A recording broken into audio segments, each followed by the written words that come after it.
Only a few years ago, we were a discouraged people. Because we were the first to lose our jobs when Old Man Depression came along and the last to get them back, we struggled vainly to regain our bearings while depression, fear, and failure stalked the nation.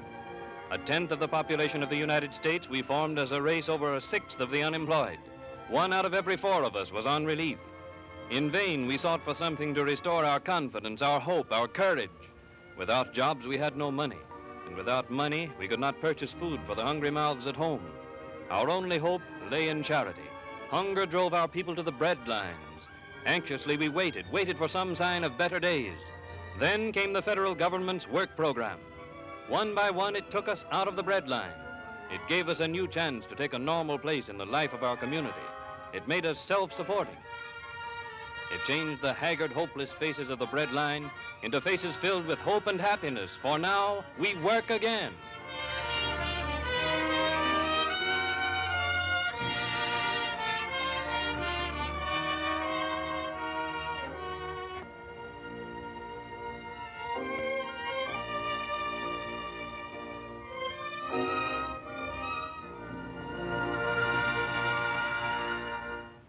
Unskilled laborers, the forgotten men of past generations, now work steadily at decent wages.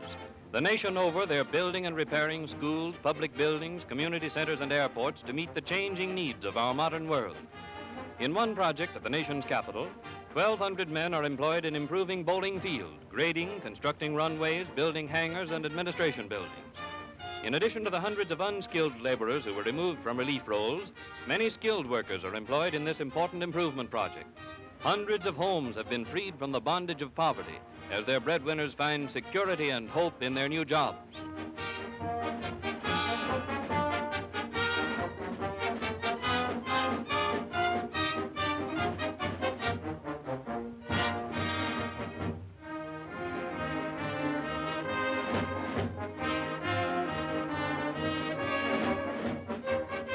In New York City, a WPA housing demolition project is underway, which will greatly improve the living conditions of families of moderate means.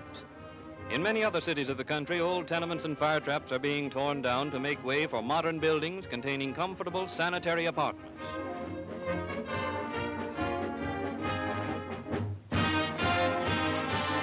At Colonial Park in Harlem, as in many other congested areas, WPA workers have constructed a huge swimming pool and are now completing a bathhouse which will accommodate 4,100 persons.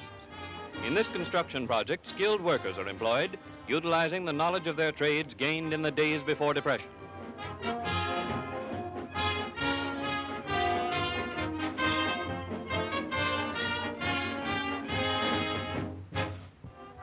Swimming pools are particularly valuable to the community because they offer a haven of relaxation to young and old during the hot summer months.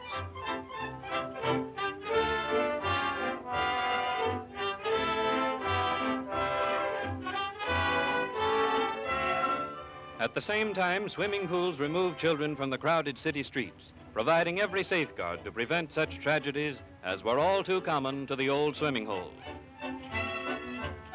Typical of the park improvement projects underway all over the country is another feature of the improvement program at Colonial Park.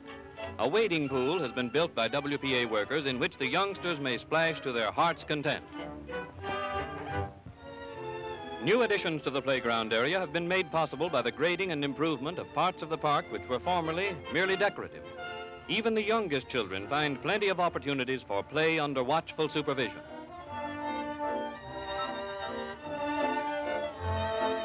In many parts of the country, nursery schools have been established where almost 10,000 children of our needy families are provided with hot meals, supervised play activities, and excellent preschool training under competent instructors removed from relief roles. In these projects, employment has been provided for 600 teachers, nurses, dietitians, and cooks.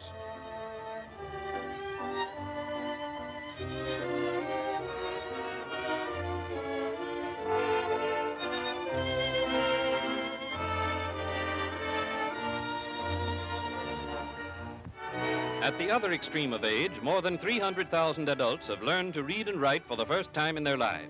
Eagerly they study, realizing how very much a little knowledge can mean in our modern workaday life. Teachers drawn from relief roles instruct them in useful subjects such as arithmetic and foreign languages. In Harlem, where a large part of the population is from Puerto Rico and Central and South America, A knowledge of Spanish is valuable to workers, shopkeepers, and others.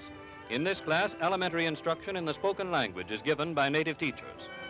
In cooperation with the National Youth Administration, 26,500 young men and women are employed as instructors, laboratory assistants, and clerical helpers. Thus, they are enabled to continue their education. Clerical white-collar workers find employment at filing and checking important records, at typing, and at such unusual occupations as abstracting and filing time-worn land records, so that they may be available for the use of future generations.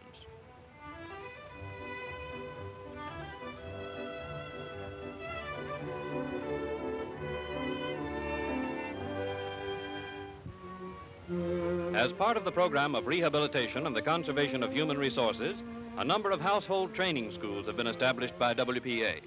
In these schools, girls from relief families are prepared for domestic work which will make them self-supporting. Others take the course in order to learn the arts of homemaking for use in their own homes.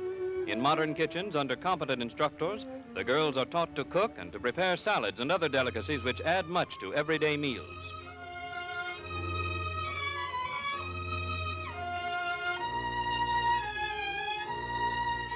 Here's where you may be able to learn something. This is the way the girls are taught to make beds, an art which few have mastered.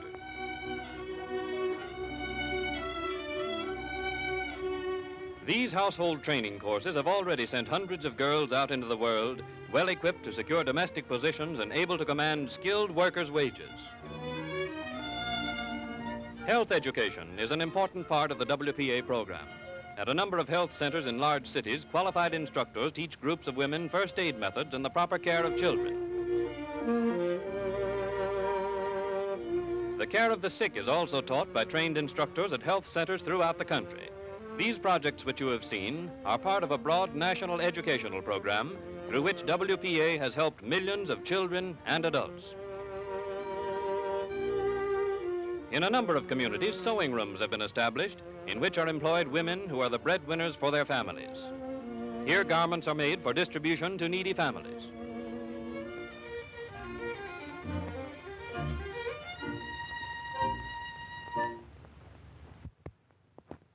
Musicians and singers, too, found employment in orchestral and vocal groups. These art singers, organized and directed by William Lawrence, have successfully presented a great many programs of classical music.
One of our greatest contributions to the world of music is the spiritual, recognized the world over as a fine example of the folk music of America.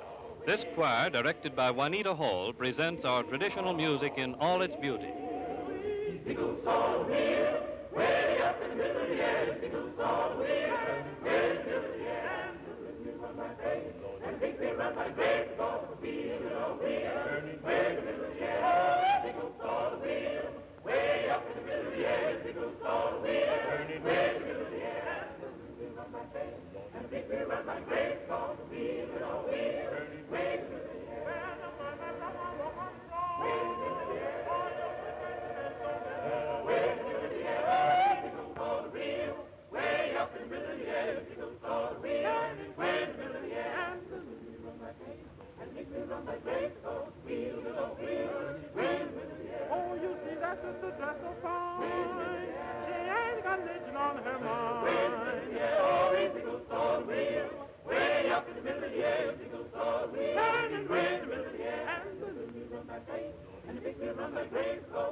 Under the Works program, musicians, artists, writers, and actors contribute their share to the cultural development of the community.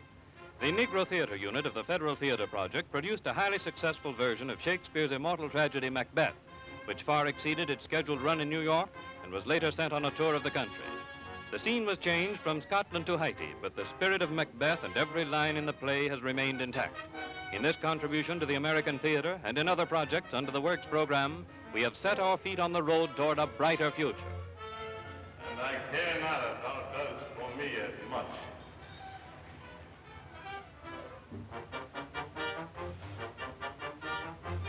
Fear not, till Burnham Wood do come to Dunsinane. And now a wood comes toward Dunsinane.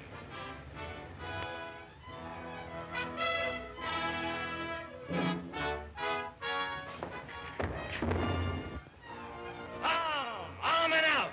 There is no flying hess, no tearing here. I begin to be weary of the sun, and wish the estate of the world were now undone. Ring the alarm bell! Go, wind! Come, Rack! At least we'll die with harness on our backs. What's he that was not born of woman? Such a one am I to fear or none. Let me find him fortune. Tyrant, show thy face. I cannot strike at wretched turns, whose arms are hired to bear their staves. If thou beest slain and with no stroke of mine, my wife and children's ghost will haunt thee still. What is thy name?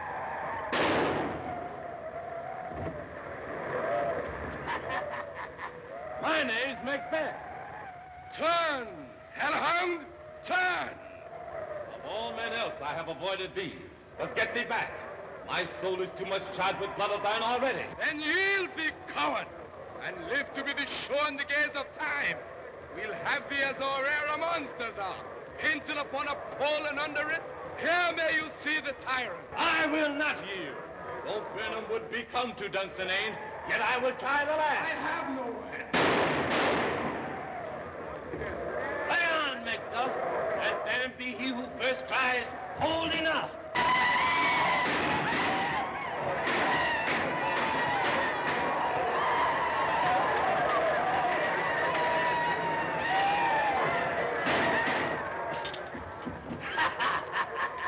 Thou losest labor, for I bear a charmed life which must not yield to one of woman born. Despair thy charm, and let the angel whom thou still hast served tell thee Macduff was from his mother's womb untimely ripped. Accursed be the tongue that tells me so. And be these juggling fiends no more believed.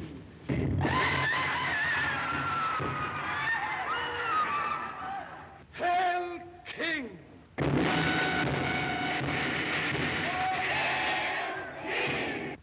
Behold, where stands the usurper's cursed head. The time is free.